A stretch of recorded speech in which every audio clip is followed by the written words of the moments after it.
Hey, what's up, everybody? Video 44 coming at you another video. All right. So,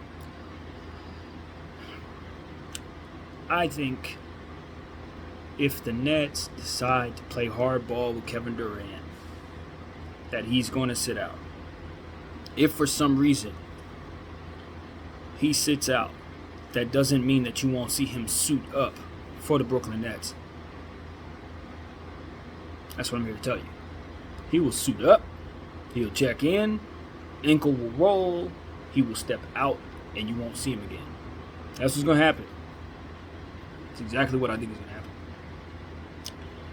Don't go down this path with this man. I've already told y'all what I think is going to happen as it pertains to his attempt. What I think he may do if they try to play the long game with him. I think he may find another avenue of life to enjoy. And for those who are saying, oh, his legacy will be on the line if he does that, what you got to understand is, based on what I saw from a certain tweet that he made, he doesn't think too much of what you guys define as his legacy. He doesn't like it because you guys get to maneuver it in whatever way you want to and withhold certain truths about why he did certain things to fit the narrative. So I think if what I'm looking at is key, he's probably saying my legacy is shot anyway as it pertains to me ever getting the deserving respect. So I think he's already reacting to that right now. What he thinks is coming. Strike him first. If my way of looking at this is the right way of looking at it. But you gotta understand, they've been calling him a cupcake since he left OKC, before he even started winning championships. They would call him out for that. And then, of course, the Golden State situation. He left that situation. Thought it could work, man. He thought it could work in Brooklyn. Obviously, they all did. But as far as now, what happens now, I just think it's very, very smart for Brooklyn to take a look at what options they have and assess if they think those options are going to get better or worse in terms of those trade packages if they hold him, hold him and make it so that he's forced to stay there. Because I think it's going to get uglier. He's already shown you that he's willing to tank his trade value by coming into the office and asking that you fire the GM and the manager and the coach. So at this point, you have to respect that he'll take it a step further if necessary, given he's already gone this far. So I just think all of those who are assuming he's just not going to have the stomach to not play basketball, I just don't think they have evidence of that. They don't. That's them leaving an unanswered question open that, if answered, would destroy their narrative. That's what that is. That's me. That's you giving me a legitimate question about something that's going on over here and me giving you a misdirection answer. That's what that is. No. No, let's focus. What happens if he holds out? Well, I'll tell you what happens. The Brooklyn Nets are not good enough to do anything. They're not good enough to watch. Nobody wants to see them. With respect to Ben Simmons, him running around with a bunch of guys who are not that good is not going to be worth watching. To anybody that's not a diehard Nets fan, it's just going to be diehard Nets fans watching them, and that's it, and they're going back to the cellar from which they came. I don't think they have to do that. That doesn't have to be the future of Josiah's business at all. But, you know, as I always say, if you overreact to what you think is insubordination and you don't take into account the position the players are in and what they have to guard against, then you're going to mistakenly place yourself in a position to just simply be wrong in how you handle it. And all the cheerleaders around you are going to tell you you're right, but the results of how it's going to play out is going to tell you you were wrong. And they're not going to have nothing to say but, we were wrong. Just like I did in regards to Russell Westbrook coming to the Lakers. I supported it. Now I hate it. Should have been against it. Wasn't. Was a part of the brigade that said, hey, we should do this, and was mad at the naysayers who didn't want to bring Russell Westbrook in because they said it was a bad fit. Give it a chance. I was wrong. there's a future to that point of view. It's called realizing you were wrong. It's going to be a lot of people, a whole lot of people, who are going to have that realization. Let you not be one of them if you're in control of the situation. That's what I always say. You got to be wiser than everybody else. If you are the one in control of the situation, if you're Josiah, you didn't get this far by being stupid.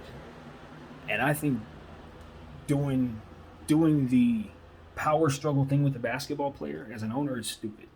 You got to be above it and do whatever is necessary to keep your business going. And in my mind, it's not necessarily looking at this as a power struggle that you have to control insubordinate players. They're not horses. I assure you. They're people who think and breathe and have logic and can, in a lot of cases, put themselves in your position if they had to. Just like you should be able to put yourself in theirs if you're smart enough too. And in that case, I would imagine he is. A man that accomplished in life, he should be able to see the other side of this thing. And so that's what I would try to task him with doing if I were his advisor. See the other side of it. See what this dude is trying to do. See why they see things a certain way. And understand that, Kyrie Irving just looks at the world differently, man. And because of it, you're going to have to deal with the differences in his personality, and that's just the reality of it, man. He posted something I saw today. He said, and I paraphrase as I always do, but it essentially said, conforming repels me, or going along with the status quo it repels me. I don't like it. I don't like doing what everybody else is doing, is what I took from what he posted. And what I say to that is, I'm with you until it doesn't apply anymore. Because sometimes what they're doing is the right thing. But you just got to discern when that is the case. And that's the difficult part. Because so many group thinkers are doing the wrong things, putting out the wrong energy. And unfortunately in our country, we identify a lot of what we do as stuff that probably is bad energy. I mean, to be honest with you, some of the stuff that built our country is just, it's wrongdoings. I don't think anybody will disagree with that. But, it doesn't mean that everything the masses agree on is the wrong thing. Not everything. And that's why as I grow, I just try to say, okay, part of having an open mind is knowing when to provide an understanding of when other people need to make changes, and then also learning to look inward and say, okay, maybe it's time for me to change in this certain environment at this certain time. Maybe it's time for me to put on a hat and play nice, because that's what's best for what it is that I need to be doing right now. You know what I mean? It's like not one size fits all. Sometimes the status quo is actually correct, and a lot of times it may not be. So that's what I've learned. It's not as simple as stand away from everybody who's doing everything that everybody else is doing, because that is the way to go 100% of the time. It's not. I've actually seen instances where, the herd was right, and that one guy standing over there, he's actually wrong, and he really is by himself for a legitimate reason. Like, literally, he's just wrong. And I've seen the guy come around to realize he was wrong, and then walks his butt right over here where everybody else is.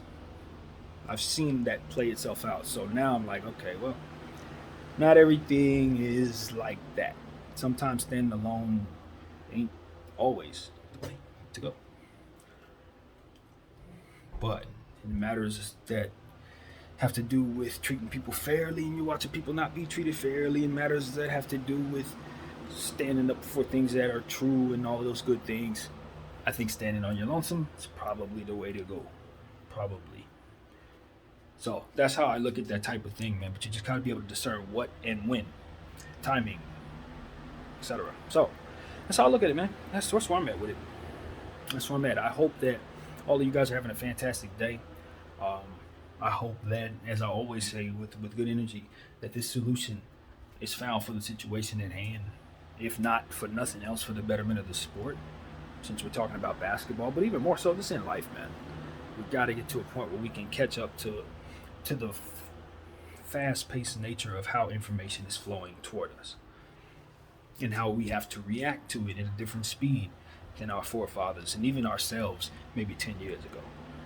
And so if we're applying the same stuff that we did back then and we're holding each other to the same exact standards, wouldn't it stand to reason that we might be behind schedule? That's all I've been saying. So that message stands true in my mind right now. And that's what I have to say to you. My name is BDF44. Thank you all for watching.